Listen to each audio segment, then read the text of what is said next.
Adik-adik, selamat pagi. Jumpa lagi bersama Sekolah Minggu GKJ Ngesrep.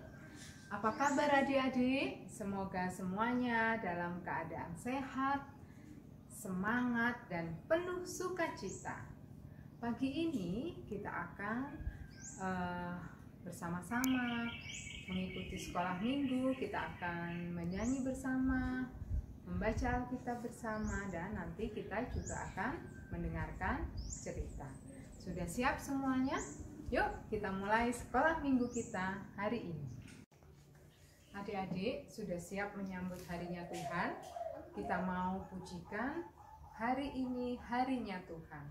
Kita nyanyi bersama-sama ya. Hari ini harinya Tuhan, harinya Tuhan. Oke?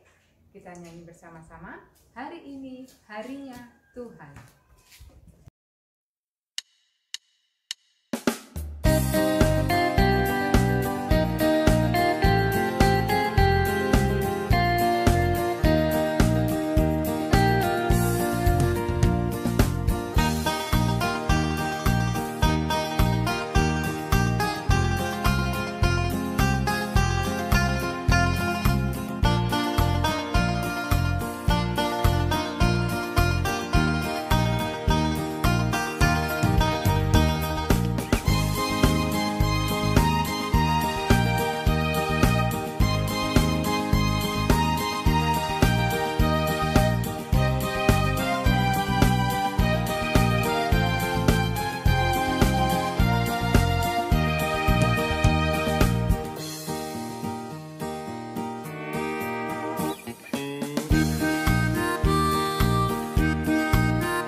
Setelah menyanyikan pujian, yuk kita doa dulu untuk memulai sekolah minggu kita. Mari kita berdoa. Tuhan Yesus yang baik, terima kasih untuk penyertaan-Mu sepanjang kehidupan kami. Terima kasih untuk kesehatan yang Tuhan berikan kepada kami. Pada pagi hari ini kami akan mengikuti sekolah minggu. Kiranya Tuhan berkati, Tuhan yang pimpin kami, sehingga kami bisa mengerti apa yang Tuhan kehendaki. Terima kasih Tuhan, di dalam nama Tuhan Yesus kami berdoa. Amin. Adik-adik, tema kita pada minggu ini adalah Mari berkarya bagi Allah. Bacaan kita diambil dari Efesus 1 ayat 3 sampai 14. Efesus 1 ayat 3 sampai 14. Kekayaan orang-orang yang terpilih. Terpujilah Allah dan Bapa Tuhan kita Yesus Kristus, yang dalam Kristus telah mengaruniakan kepada kita segala berkat rohani di dalam surga. Sebab di dalam Dia Allah telah memilih kita sebelum dunia dijadikan, supaya kita kudus dan tak bercacat di hadapan-Nya. Dalam kasih Ia telah menentukan kita dari semula oleh Yesus Kristus untuk menjadi anak-anak-Nya sesuai dengan kerelaan kehendak-Nya, supaya terpujilah kasih karunia-Nya yang mulia, yang dikaruniakannya kepada kita di dalam Dia yang dikasihaninya.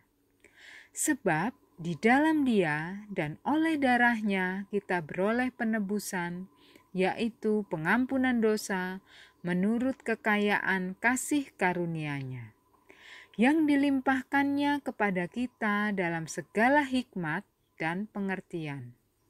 Sebab Ia telah menyatakan rahasia kehendak-Nya kepada kita sesuai dengan rencana kerelaan-Nya, yaitu rencana kerelaan yang dari semula telah ditetapkannya di dalam Kristus, sebagai persiapan kegenapan waktu untuk mempersatukan di dalam Kristus sebagai kepala segala sesuatu, baik yang di surga maupun yang di bumi.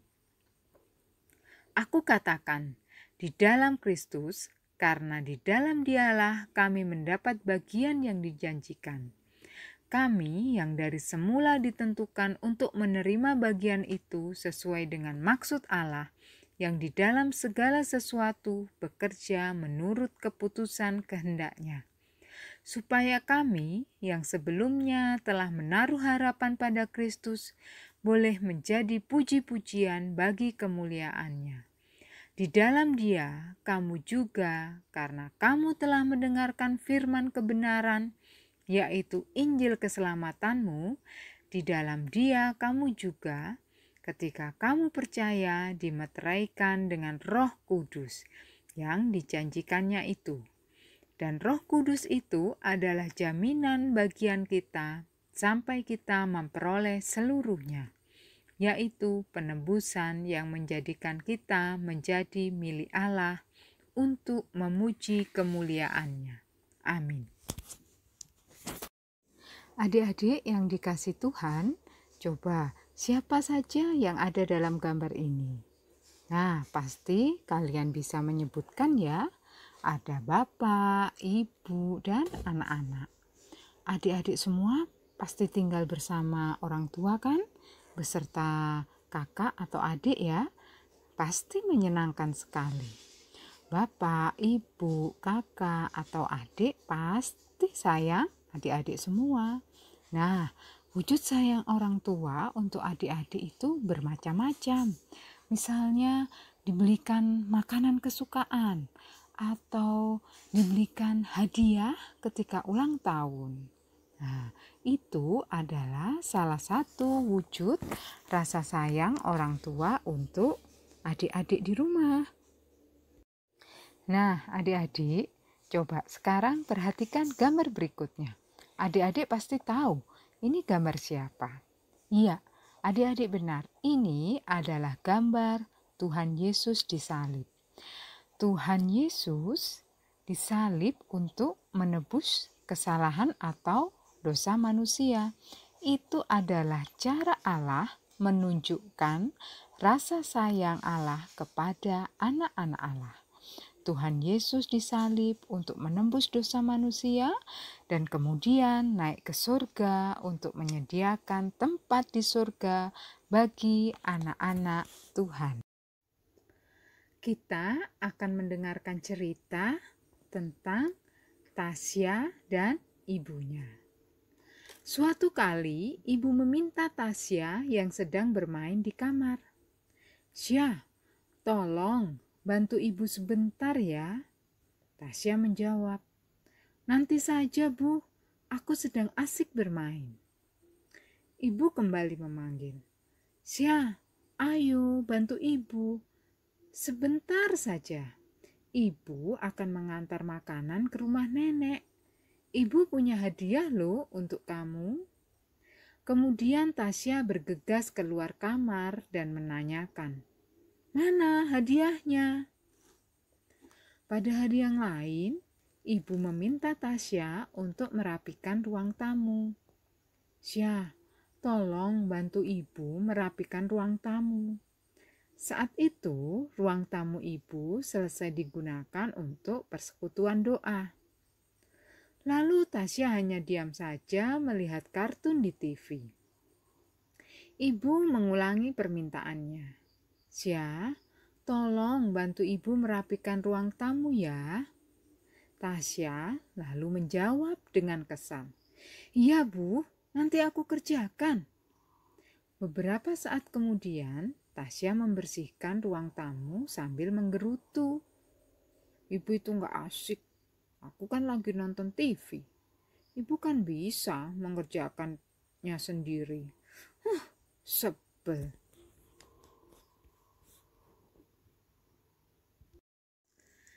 Adik-adik, kira-kira apakah yang dilakukan Tasya itu benar?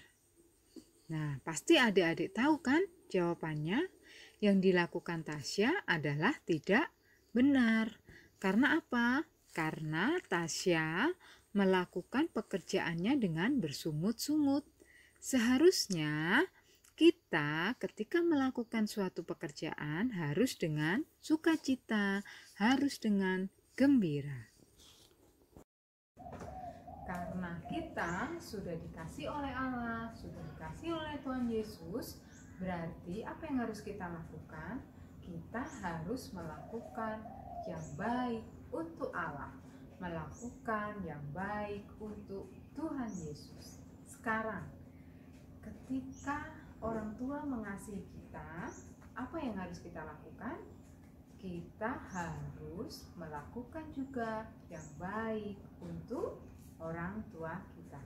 Jadi, kalau adik-adik disuruh orang tua, diminta orang tua untuk menolong, kita harus melakukannya dengan sungguh-sungguh, dengan sukacita, tidak boleh bersungut-sungut. Nah, adik-adik sudah tahu ya, jadi apa yang kita lakukan terhadap orang tua, terhadap orang lain adalah untuk Tuhan. Oke, jadi kita harus melakukannya dengan penuh sukacita. Mari adik-adik kita pujikan satu pujian lagi. Tanganku kerja buat Tuhan. Adik-adik bisa ya? Tanganku kerja buat Tuhan, mulutku puji namanya. Yuk, kita nyanyi bersama-sama. Tanganku kerja buat Tuhan.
Setelah tadi kita memuji nama Tuhan, mendengarkan cerita, kita mau akhiri sekolah minggu kita pada hari ini. Mari kita berdoa untuk mengakhiri sekolah minggu kita. Bapa yang baik, terima kasih untuk pimpinanmu selama kami mengikuti sekolah minggu. Terima kasih untuk firman-Mu, untuk cerita yang boleh kami dengar, dan ajar kami untuk selalu menjadi pelaku-pelaku firman-Mu. Bapa, sebentar kami akan mengakhiri sekolah minggu kami. Engkau berkati kami untuk aktivitas kami selanjutnya. Terima kasih ya Bapa, di dalam nama Yesus kami berdoa. Amin. Adik-adik, demikian sekolah minggu kita pada hari ini. Sampai jumpa minggu depan. Tetap sehat, tetap semangat, dan jangan lupa terus bersukacita di dalam Tuhan. Terima kasih, sampai jumpa. Tuhan memberkati.